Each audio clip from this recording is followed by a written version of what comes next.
Lève-toi, mon ami, mon épouse, et viens.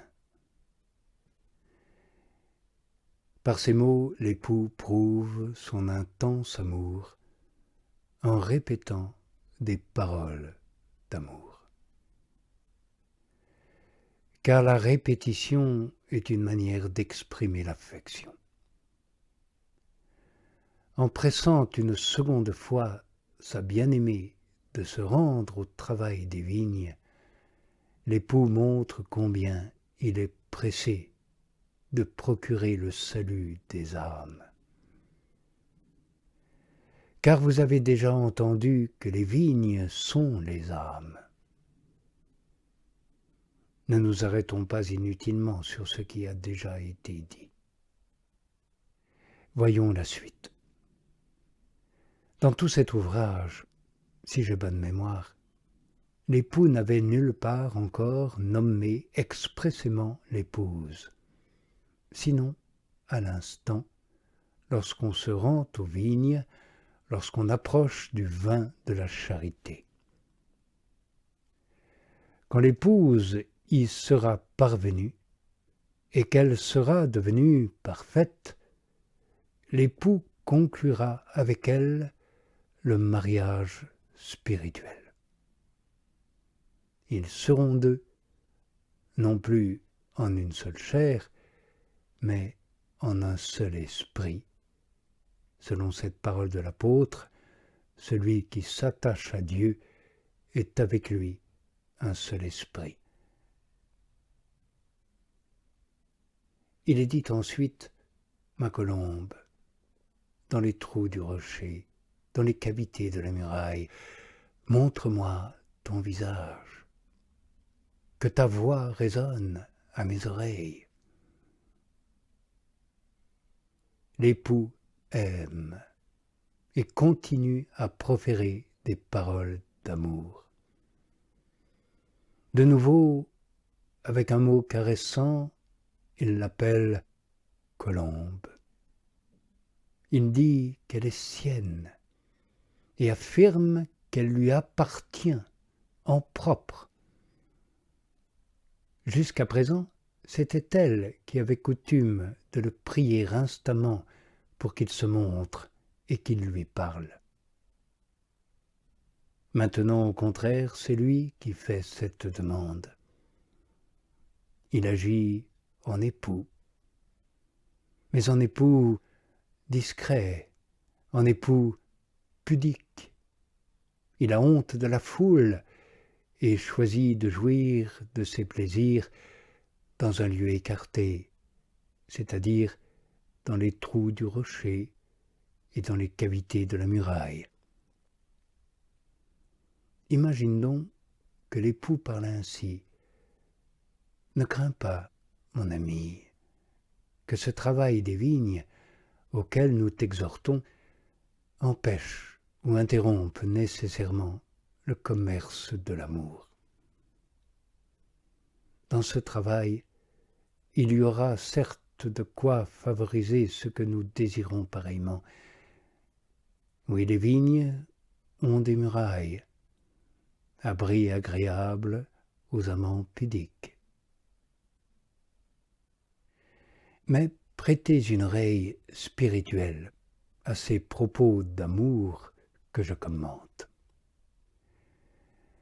Lorsque vous pensez, amis, aux deux amants, il faut que vous vous représentiez non pas un homme et une femme, mais le Verbe et l'âme. Si je dis le Christ et l'Église, c'est le même mystère, à ceci près que le nom Église ne désigne pas une seule âme, mais l'unité, ou plutôt l'unanimité d'âmes nombreuses. Oui, ne pensez pas que les trous du rocher ou les cavités de la muraille sont les cachettes de ceux qui commettent l'iniquité. Sinon, vous pourriez soupçonner ici je ne sais quelles œuvres de ténèbres. Un autre a expliqué ce passage ainsi. il a interprété les trous du rocher comme les blessures du Christ Jésus. Et en vérité avec beaucoup de justesse. Car le rocher, c'est le Christ. Heureux trou qui confirme la foi en la résurrection et la divinité du Christ Jésus. Mon Seigneur et mon Dieu, est-il dit par la voix de Thomas l'apôtre. D'où vient cet oracle renvoyé comme un écho, sinon des trous du rocher? Dans ces trous, le passereau s'est trouvé une maison, et la tourterelle un nid, pour y abriter ses petits. Dans ces trous, la colombe se met en sûreté, et regarde sans crainte l'épervier qui voltige tout autour. C'est pourquoi il est dit « Ma colombe, dans les trous du rocher ». Voix de la colombe, il m'a élevé sur le rocher, et encore il m'a fait reprendre pied sur le rocher. Le sage bâtit sa maison sur le rocher, parce que là il ne redoute ni les assauts des vents, ni ceux des inondations. Qu'y a-t-il dans le rocher qui ne soit bon? Sur le rocher je m'élève, sur le rocher je suis sûr, sur le rocher je trouve un appui solide, du rocher une source a jailli. Sûr contre l'ennemi, protégé des accidents, et cela parce qu'élevé au-dessus de la terre, le rocher. Tout ce qui est terrestre est ambigu et caduc. Que notre vie soit dans les cieux, et nous ne craindrons ni de tomber, ni d'être jetés à bas. Oui, le rocher est dans les cieux. En lui, solidité, sécurité.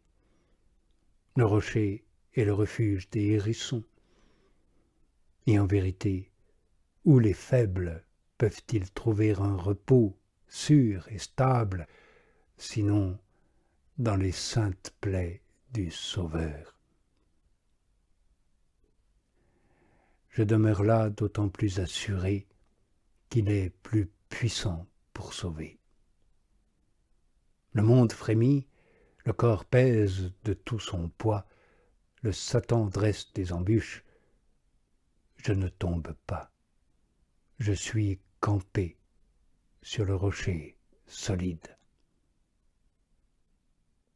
J'ai commis un péché grave, ma conscience sera troublée, mais non perturbée, parce que je me souviendrai des blessures du Seigneur, et j'irai m'y cacher. Oui, il a été blessé pour nos fautes.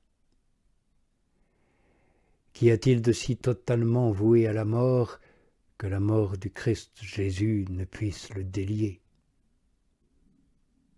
Si je pense à un remède si puissant et si efficace, je ne puis plus être effrayé par aucune maladie, charnelle ou spirituelle, pour maligne qu'elle soit. Oui, à l'évidence il se trompait, celui qui dit « Mon iniquité est trop grande pour que je puisse mériter le pardon ». C'est vrai qu'il n'était pas un des membres du Christ Jésus et que les fruits du Christ ne lui appartenaient pas. Aussi ne pouvait-il pas revendiquer pour lui et dire sien les biens du Christ, comme un membre peut dire sien les biens de la tête. Pour ma part, ce qui me manque en moi, je le puise hardiment pour moi dans les entrailles du Seigneur, car elles débordent de miséricorde, et les trous ne manquent pas par où cette miséricorde peut se répandre. Ils ont percé ses mains et ses pieds, ils ont transpercé son côté d'un coup de lance. Par ces ouvertures, il m'est loisible de recevoir le miel du rocher et l'huile de la pierre très dure, c'est-à-dire de goûter et de voir combien le Seigneur est doux. Il nourrissait des pensées de paix, et je ne le savais pas. Qui a connu en effet la pensée du Seigneur, ou qui a été son conseiller? Mais le clou qui pénètre en lui est devenu pour moi la clé qui ouvre, afin que je puisse voir la volonté du Seigneur. Comment ne pas voir ce trou? Le clou le proclame, la blessure le proclame. Vraiment, Dieu est dans le Christ Jésus, se réconciliant le monde. Un fer a transpercé son âme et s'est approché de son cœur, pour qu'il sache désormais compatir à mes faiblesses. Le secret de son cœur paraît à nu dans les trous percés en son corps. Le grand mystère de la piété paraît à nu. Les entrailles de miséricorde de notre Dieu paraissent à nu. Grâce à elle, nous a visité l'astre levant venu d'en haut. Comment ces entrailles ne paraîtraient-elles pas par ces blessures? Où, Seigneur, mieux que dans tes blessures, pourrait-elle éclater en pleine lumière que toi, mon Jésus, tu es doux et indulgent et plein de miséricorde. Nul n'a plus grande compassion que celui qui donne sa vie pour des hommes condamnés et damnés.